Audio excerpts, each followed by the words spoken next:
Today we're going to be putting together a skill point system where the player can allocate points as he or she chooses. Currently with linear cost, it's really easy to change that. And currently the skills are just passives. That's also really easy to add active abilities and effects to this system as well. So we're going to start with the code. We're going to just type out all the usual usings. If you're wondering where this list of usings comes from, you can look at any of the .cs files in Legendary Loot. They are all more or less the same. The only thing we're adding here that's kind of unique is Unity Engine.ui. That gives us programmatic access to all of the miscellaneous user interface elements like buttons and text. First off, we're going to put together some members in our skill system, which is the class. First off, we're going to have a list of abilities, which is your skills that the player can put points into. Ability is an object that comes out of Legendary Loot. And then we're going to have a couple game objects. We're going to have the prefab skill object, and then we're going to have the UI container. I like to prefix all my prefabs with prefab because otherwise you can't tell the difference. We're going to have a couple text objects, the title and results. These are just outputs. We're going to have result stats, which is private. That's going to stick around. We have an ability called point storage. That is for stashing the number of unallocated points the player has. And then we're going to have the upgrade multiplier, which is how strongly how strong an upgrade is relative to the first point in that skill. Often this will be less strong than it is in this demo. 0.5 feels pretty good. And then we're going to put together our start method. First off, we're going to set up result stats because that's our private object. So we're just going to initialize that. If you want to use this for something, you'll probably want to make that public and then have other classes pull it out or use that in their calculations. And then we're going to loop through our skills. Now we're setting everything up, so we're going to instantiate some skills inside of our UI container. And then we're going to pull out a couple of components out of there. We're going to pull the text out. That's the text on the button. We're going to pull the button itself out as well. We're going to set up the text. We're going to set it to be the name of the skill, and then its level, and then what that skill does. Or at least what the first point in that skill does. And then we're going to set up a listener on click for that button. So clicking the button actually will do something. So as long as you have points to spend, we level up this skill, de-level the point storage, and then we're going to just update the text, the label, and then we're going to update and this is actually the same line as above. We're going to update the actual object, update everything else by hitting recalculate, and then right at the end of the start, we're going to recalculate, make sure everything's tidy. Then we're going to write a method called reset. This is something that we need in order to have a reset button in our user interface. So we're going to start by clearing out our result stats, so there's nothing in there. And then we're going to reset each skill. This is a little expensive in here. This is the most expensive part, is that we don't have enough data. So we have to reset each skill, recalculate, and then go through the UI container and nukeify all of the buttons that are in there, all the things we instantiated earlier, because we make them and then just forget about them. And then we call start again, just to sort of reinit. So that fixes all the labels and stuff. And then now we're going to write the recalculate function that we've called in the other two functions at various points. This just sets up those two text labels, the title for the whole screen and the results for the whole screen. We need to actually recalculate our stats. So we're going to clear it out, and then for each skill we're going to try to build a temporary object to contain everything that we need here. And so we're going to take the upgrade multiplier to start with. You'll see why sort of in a minute. This is just more efficient, not necessarily more sensible. I'm going to just make sure everything's not null. I think I removed those logs in the final version shipped in 1.2.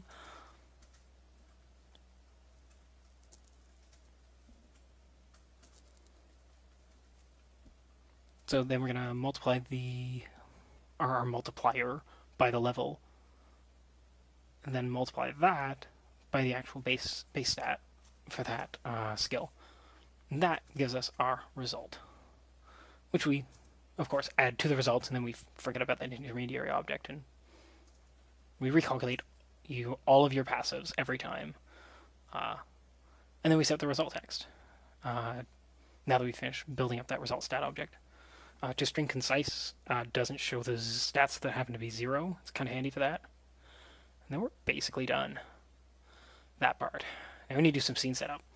The only thing initially done already is the legendary loot singleton is already made, and it already contains the temporary object manager and the game and object behavior timer.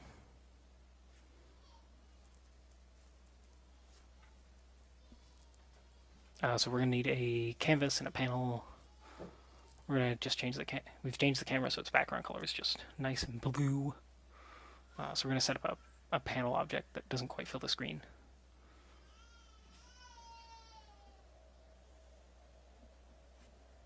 And it's getting a slightly different shade of blue. This will distinguish the space where the buttons live and the controls live from the output result stats.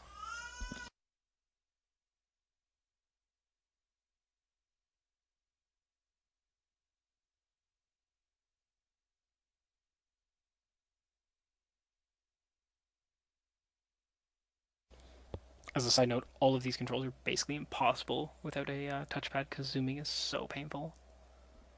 Or without a mouse. You need a real physical mouse, not a touchpad for this.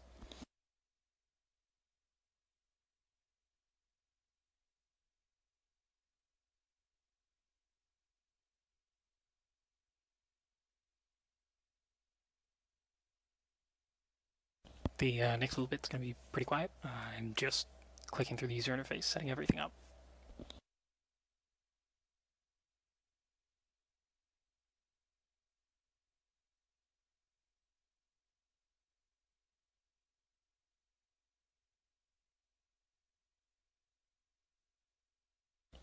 It's important to always drag your anchors out to where you actually need them to be, because that'll control the how everything scales as the different screen sizes.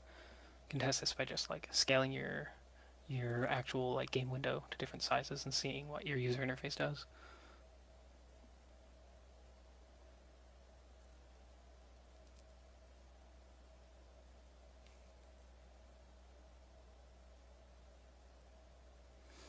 And if you haven't noticed already, I like to use all caps for things because it's a lot easier to keep track of.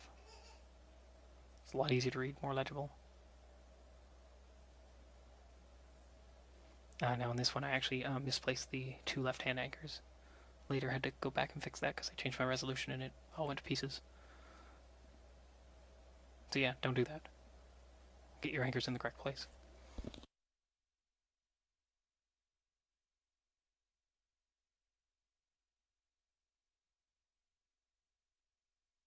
Now we're going to make the reset button.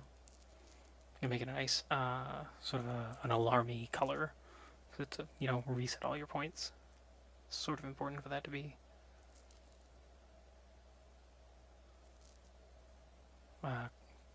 Just a critical bright color.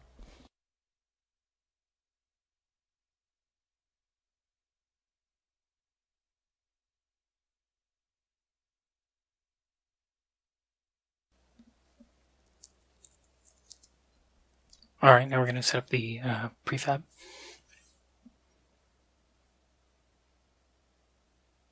So there we go, we just copy button 1 out, and that's eventually going to be the prefab for that we're going to use. Now we're setting up our grid. This will fill most of the view space. It should flex to a relatively large number of items.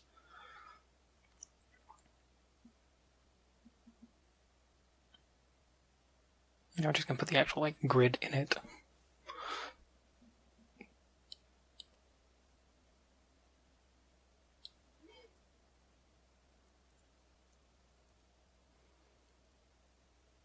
And we're going to change the child alignment to middle center. That way they just sort of get some natural padding on them. And we need these kind of big because they need to show all the stats for the various blocks in them, for the various objects. So we're just going to make them huge for now. And doing this for a production game, you probably want to put some of the details in like tooltips instead of having it all on the screen, just super overwhelmingly.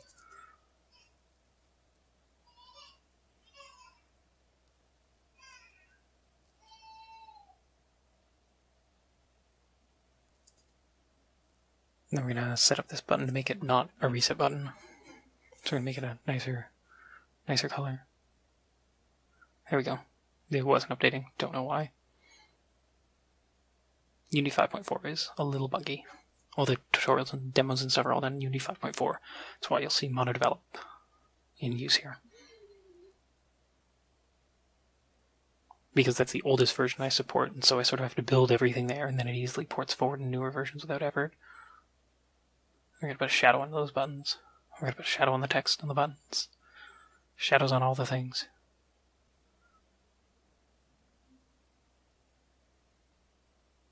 I'm going to label that button, so it's not just a button. Relabeling, renaming all your things so they're not all called the same is really important. I've also made a game object called Skill System on the bottom. And then now we're going to make all of the assets we need. Sorry, this got cut off. I'm making an ability. I'm going to end up needing 5 of those for this demo, and then we're going to make 1 unit stat block for the multiplier.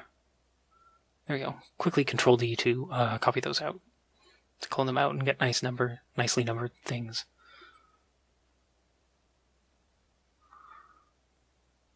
If you're not crazy, you're probably going to label the objects or give the outer asset file the same name as you're giving the actual skill, because otherwise it's basically impossible to find things without some sort of query system. And please don't forget to hit recalculate, because I don't currently have a setup for recalculating all of them, or recalculating all of the legendary loot assets all at once. It's not hard to write, but it's just not filtered to the top of my priority list yet.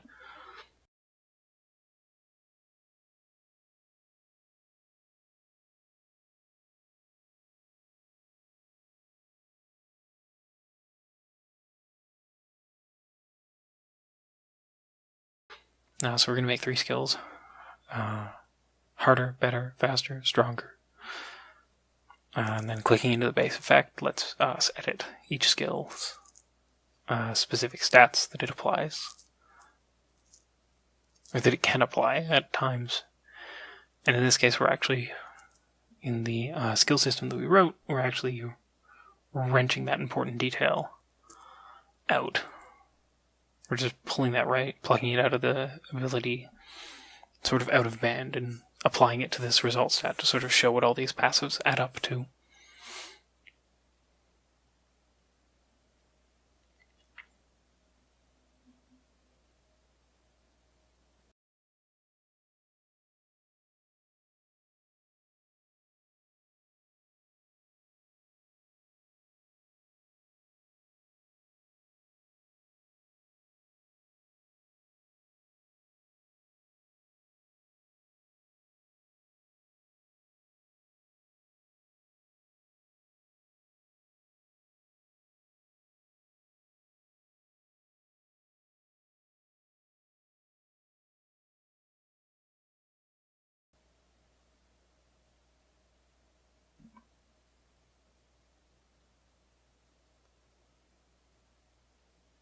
Then we're going to make 1 more ability. This is for the point storage. So this stores your number, basically is only used for its level. So it's level 80. And it's just going to store all the currently unused points. Then we're going to make a unit stat block. It's just the simple object at the core of the unit class. And this is going to be our multiplier. We're just going to set it to 1. You can set all the values to 1 really quickly by asking it to randomize from 1 to 1. Yeah, so, and then just hit the All Fields button and you'll quickly end up with all of them set to 1. So we go from 1 to 1. Also, empty fields will always include fields that are 0, because an integer can't have. That's what I consider to be an empty integer value. It's kind of awkward if you're not expecting that, but that's how that is wired.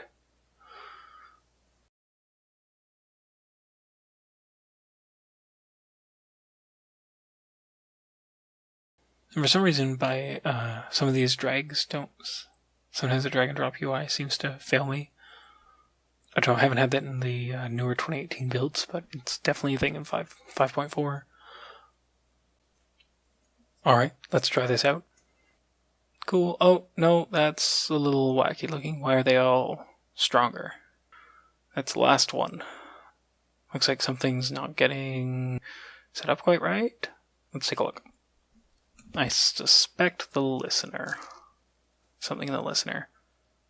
Oh, yep, I'm accessing the S variable, which is the loop variable, which is a little special when it comes to like listeners. So it's always, if the listener fires after the loop's run, then it's actually always just going to have its last value. So we're going to rename the loop variable to S1, and then we're going to make it var S equals S1, and we're just going to mark that we're capturing this for the listener.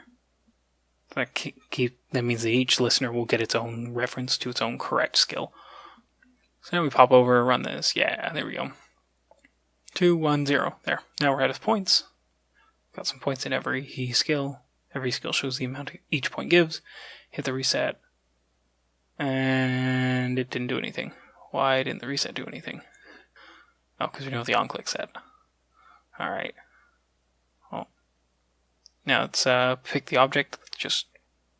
You can use the selector, which came out off tutorial for me, so I'm going to drag the skill system in, go function, skill system, reset. There we go. Now we've got our listener set up, so now we can hit reset and get the reset to run. Kablamo. Now they're all set to 0. Now I mentioned earlier, reset, not fast. Watch the CPU main, bam, bam, bam. Those resets are expensive, on the order of 50 milliseconds or so. Not a huge deal, totally manageable. And that's it. That's our tutorial. It all works. Everything gets stored, gets persisted in editor. A little more work to get that to work in a game executable. Nonetheless, easy peasy. Thank you. Have a nice day.